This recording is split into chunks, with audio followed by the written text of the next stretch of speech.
What's going on, everybody? All right, continuing on this VH1 Storytellers. This is REM, Man on the Moon, VH1 Storytellers. Let's check it out. Bam. Are there any guilty pleasures you have, bands that are pretty much uncool that you still are totally into? Hole.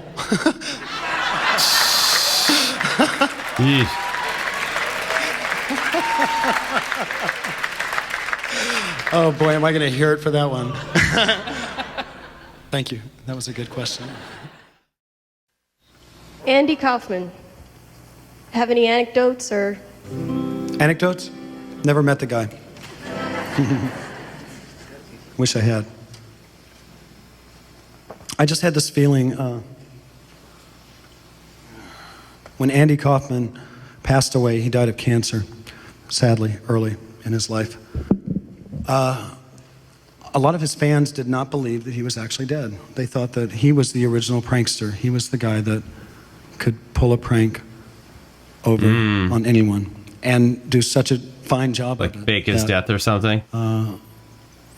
You never knew with him, I guess, if he meant it or not. The whole female wrestling thing. And but when he did his Elvis Presley impersonation, he was the most talented, the most incredible performer. He would go from being the taxi character that slick his hair back, rip off his Velcro pants, and turn into Elvis Presley. And the greatest Elvis Presley impersonator of our time, Andy Kaufman. And it struck me that the same thing applied to Elvis Presley. When he died, and to this day, there are people that do not believe that he's dead. They think that he's off on some island somewhere, living his life and laughing at all of us. Well, the guy's dead. Yeah, oh yeah. We can pretty much assume at this point that Elvis Presley has spun off this mortal coil and moved on to greater things, if that's imaginable. And Andy Kaufman followed suit shortly thereafter. That's what inspired the lyric to this song. And my deep love and appreciation for Andy Kaufman, who I think I first saw on an unnamed TV show that I don't like anymore in 1975 when I was 15 years old, a very terrific year for me, and an inspiring year for me. And I saw him perform that song, the Mighty Mouse theme. And Mighty Mouse was my favorite cartoon when I was a kid. Well, I knew at the age of 15, can you bleep me? You can. I knew at the age of 15 that that was the single most up thing I'd ever seen on television. It was out of control. This guy was light years ahead of us. All right, so to honor the great comedian Andy Kaufman, I want to ask each and every one of you to stand on your feet for this song. Come on. I need a little bit of inspiration here.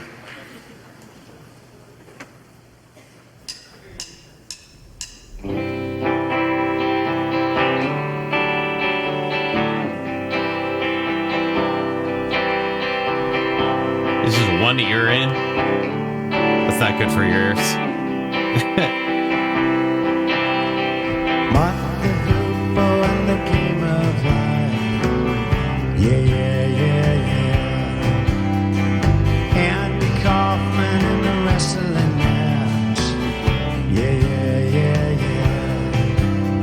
yeah. Monopoly 21, checkers and chess. Yeah, yeah, yeah, yeah.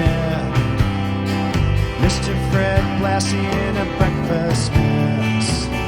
Yeah, yeah, yeah, yeah. Let's play Twister, let's play Risk.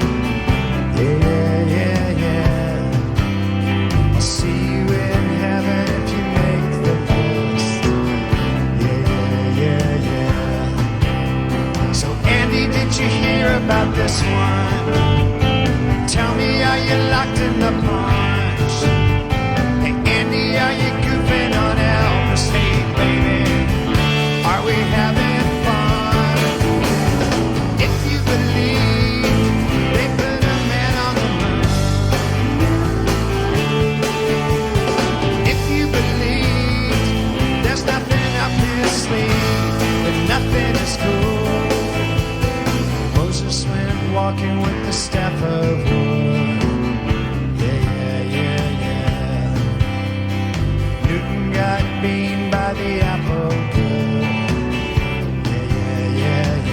Wish his vocal was louder. Egypt was troubled by the horrible ass. Yeah. Mr. Charles Darwin had the balls to ask. Yeah. So Andy, did you hear about this one? Tell me, are you locked in the bunch? Hey Andy, are you goofing on Elvis G, baby? Are we losing touch? If you believe they put a man on the moon, if you believe there's nothing up your sleeve, that nothing is cool.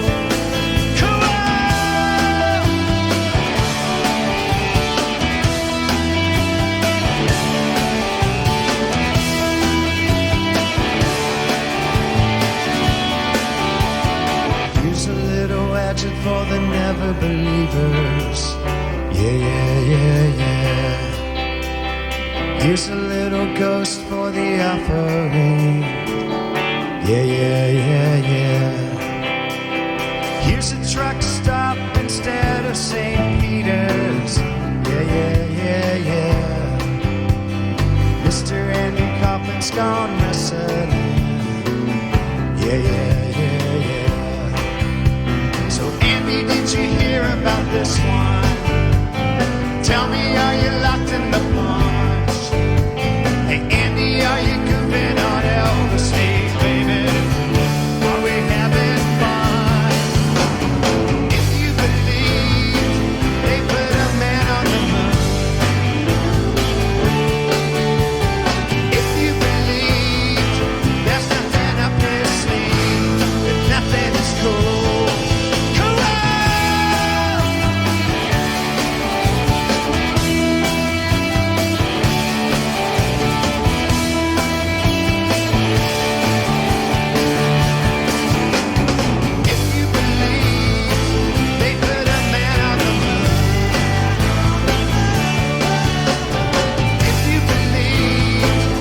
Making sure that he had that just right.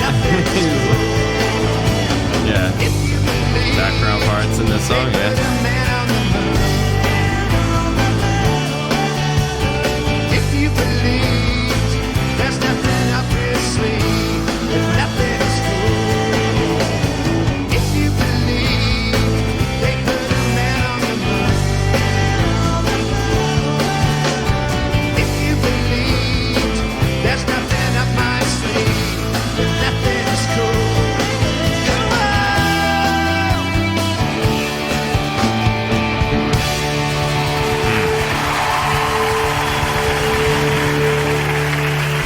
Thank you. Cool. All right, there it is. Yeah, interesting song, right? I mean, obviously heard it before. REM, they've got this. This is a band that's got like this long history, right? This long career, but at the same time, not long because they ended, right? They stopped. They stopped doing their thing, right? When did they stop? But they started in like the 80s, like the early 80s. Yeah, Athens, Georgia.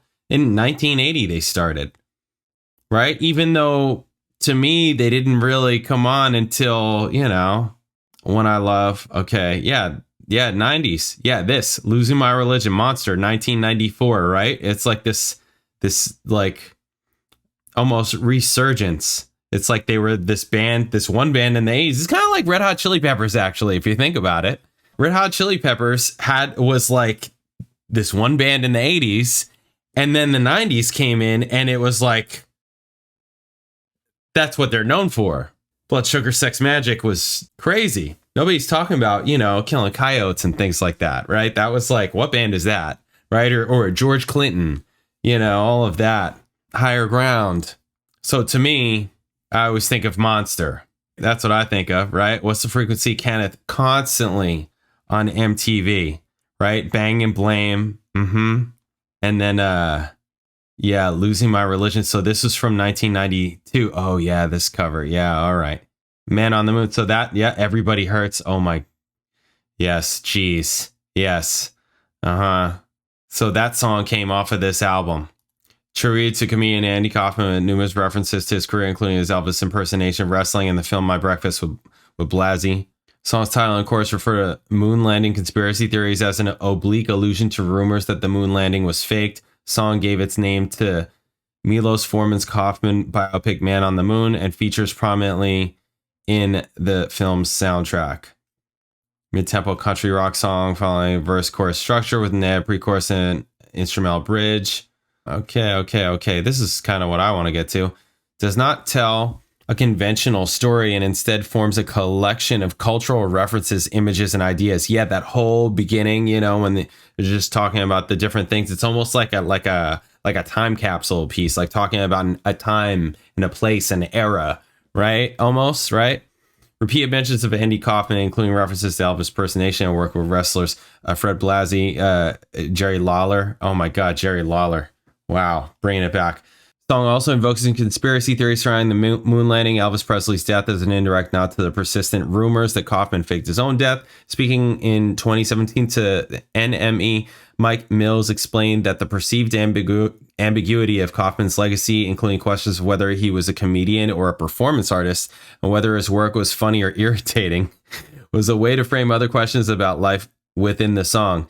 He's the perfect ghost to lead you through this tour of questioning things. Did the moon landing really happen? Is Elvis really dead? He was kind of an ephemeral figure at that point, so he was the perfect guy to tie all this stuff together as you journey through childhood and touchstones of life. Regarding the cryptic lyric, critic wrote that the song presents a surreal vision of heaven. Mentioning Kaufman in the same breath as Moses and Sir Isaac Newton, Stipe makes a game of human endeavor, insisting that it all ends in dust. Hello. Let's play Twister. Let's play Risk. Stipe jokes to the notables. He's invoked. I'll see you in heaven if you make the list. Lyric to Man on the Moon also features a prominent refrain of yeah, right. So explains that the repetition of yeah was intended to playfully upstage Kurt Cobain's heavy use of the word. Yeah, yeah.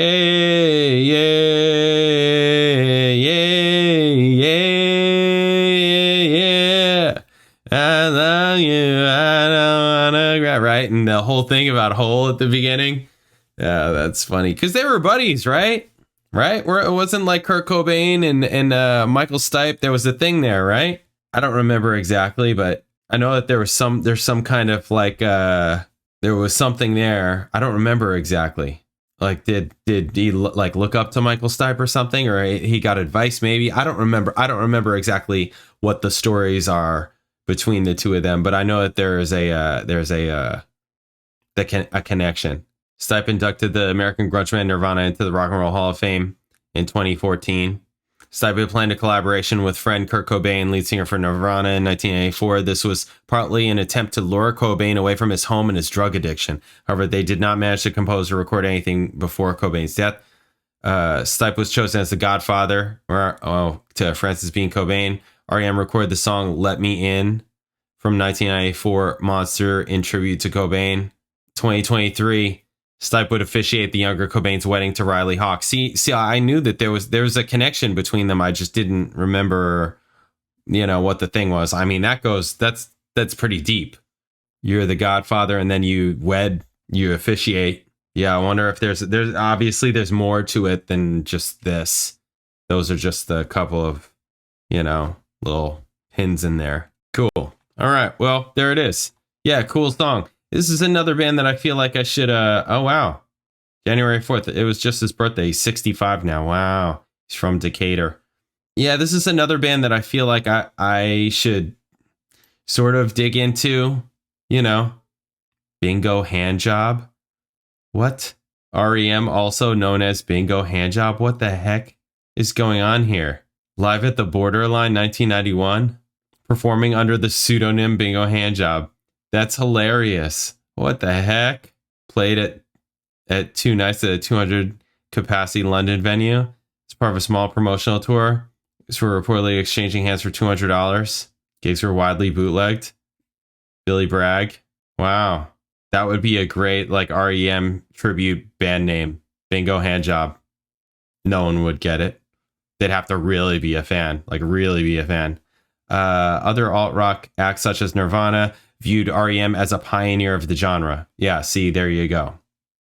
There you go. I knew that, there was more to it. Anyways, yeah, I feel like they've got to have a bunch of music that I'd be into. I mean, I am into, what I know of them, but I don't know all their music like at all. So when did they stop? There was a point where they stopped after the electronic experimental direction of Up 1998, which was commercially unsuccessful. Revealed 2001, referred to as a conscious turn of their classic sound, received general acclaim in 2007. The band was inducted into the Hall of Fame in its first year of eligibility. Wow. How often does that happen? Barry reunited with the band at the ceremony to cover John Lennon's number 9 Dream. Looking for a change of sound after lukewarm reception 2004 Around the Sun, the band collaborated with Okay. September 21, 2011, REM announced via its website that it was calling it a day as a band. Stipe said that he hoped fans realize it wasn't an easy decision. All things must end, and we wanted to do it right, do it our way. Longtime associate and former Warner Brothers senior executive Ethan Kaplan has speculated that shakeups at the record label influenced the group's decision to disband. Oh, their people weren't there anymore or something, and they wouldn't get the support or types of things that they wanted anymore, maybe because they're like a record label era type of band, right? I mean, they certainly could do what they want. They could keep going if they want. They're a legacy band at this point, a classic legacy band. Group discussed breaking up for several years, but was encouraged to continue after the lackluster critical and commercial performance of Around the Sun. According to Mills, we needed to prove not only to our fans and critics, but to ourselves that we could still make great records. They were also uninterested in the business end of recording as REM. The band members finished their collaboration by assembling the compilation album Part Lies, Part Heart, Part Truth, Part Garbage, which was released in November 2011. Album is the first to collect songs from REM's IRS and Warner Brothers tenures, as well as 3 songs from the group's final studio recordings from post-collapse into now sessions. In November, Mills and Stipe did a brief span of promotional appearances in British media, ruling out the option of the group ever reuniting. In 2024, during their first interview as a foursome in 27 years, the band was asked what it would take for them to reform a Comet. Replied Mills. Super glue, added Barry, when asked why it would not happen. Buckstead, it would never be as good. Yeah. I mean, especially if they don't need to, financially, there's a lot of that. It's okay, financially, somebody needs to just keep it going or just any of that kind of thing. And it's it never is really truly the same. And things do come to an end, and that's life. Nobody makes it out, right? That's the thing. So anyways, that's cool. I mean, it's just what it is. You got to respect it. It's what it is. All right, cool. And that's life. It's what the people say. Flying high in April, shot down in May. All right. Take it easy. I'll catch you in the next video. Later.